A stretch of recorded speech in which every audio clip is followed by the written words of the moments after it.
Oh, that men would praise the Lord and tell of his goodness, his kindness, for his wonderful works to the children of men. Psalm 107, verse 8.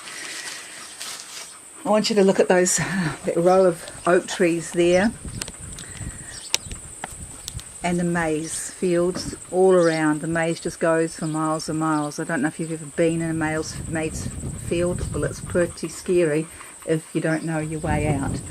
Well, we had an experience this a couple of days ago, and when I took my pig, one of my pigs, Barry, down into that maize, not into the maize, into the oaks for acorns, and there was a tree had knocked down one of the fences, and so he had got into the maize, and I didn't know this. I'd taken him down at about 9 o'clock in the morning, and I went down to pick him up as usual at about 3 o'clock.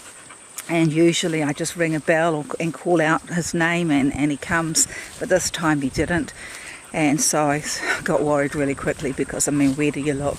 Where do you look? I just looked, you know, I went everywhere, and I just called and just knew that there's just no sound getting in there.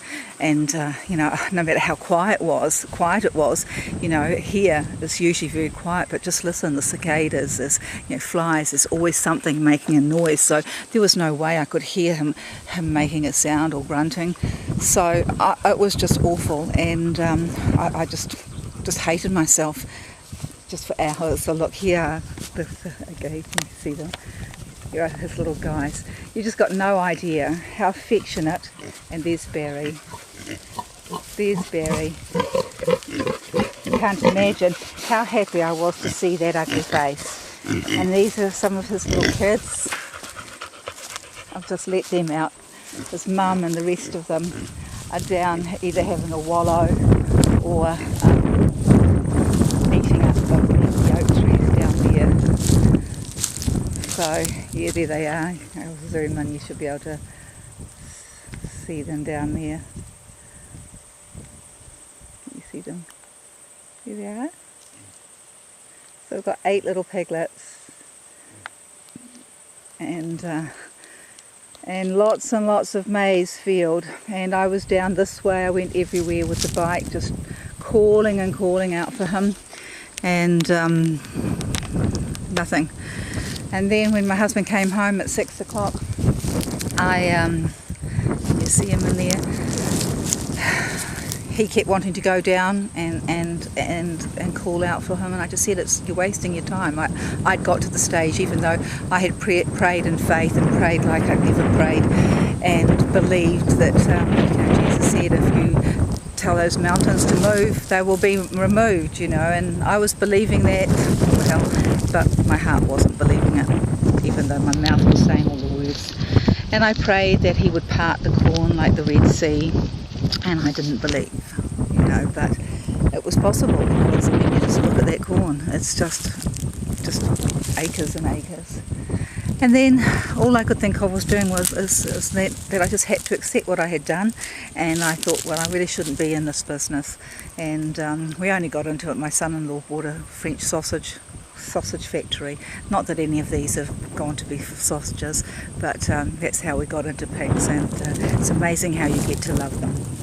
And but to think of that pig, my beautiful Barry there, walking around disorientated for hours and hours without any water, and just having to die slowly. There they go, look, can you see them?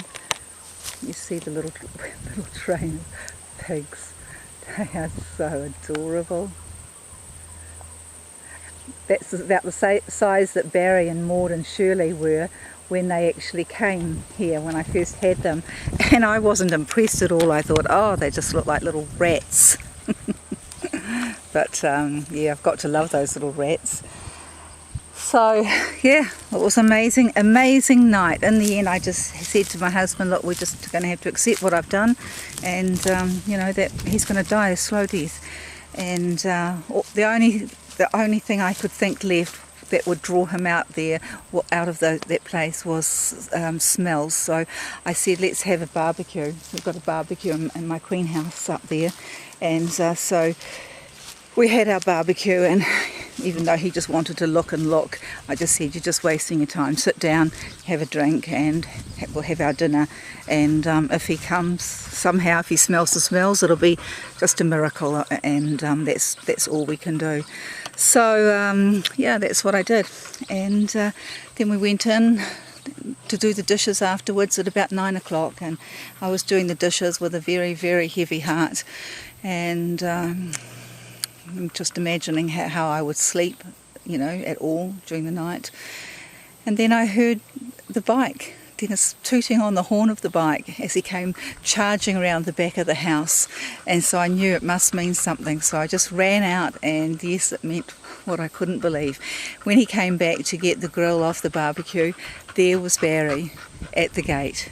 So I mean, we had no sooner left. If we had stayed in the Queen House for a couple of more minutes, we would have actually seen him come around the corner. And it was just so lovely, because, you know, I couldn't even imagine what these other pigs, what the mothers were thinking as they heard me calling out for Barry for all those hours. You know, they were really strangely silent, but they're so intelligent, you've got no idea.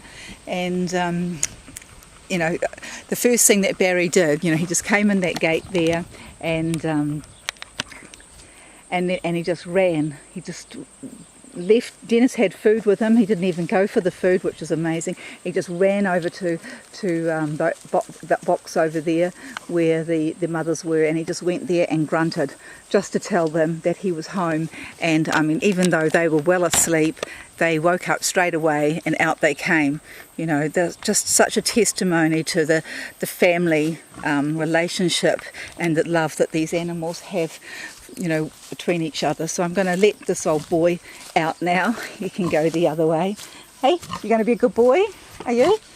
Yeah. So I am a good boy. I came home. So I suppose that's where the tail came, you know. This little pig, was it? This little pig went to market. This little pig had roast beef for tea. This little piggy had none. And this little piggy ran all the way home. So that's just the miracle that I've had, and I just wanted to share it with you, and hope that that you believe in Jesus, that you believe in miracles, and you know, I hope that I actually start believing a bit more in the power of my God, because yeah, I was a doubting Thomas, that's for sure, but he loves animals just like he loves us, and I just hope that blesses you as it blessed me. Thanks for watching.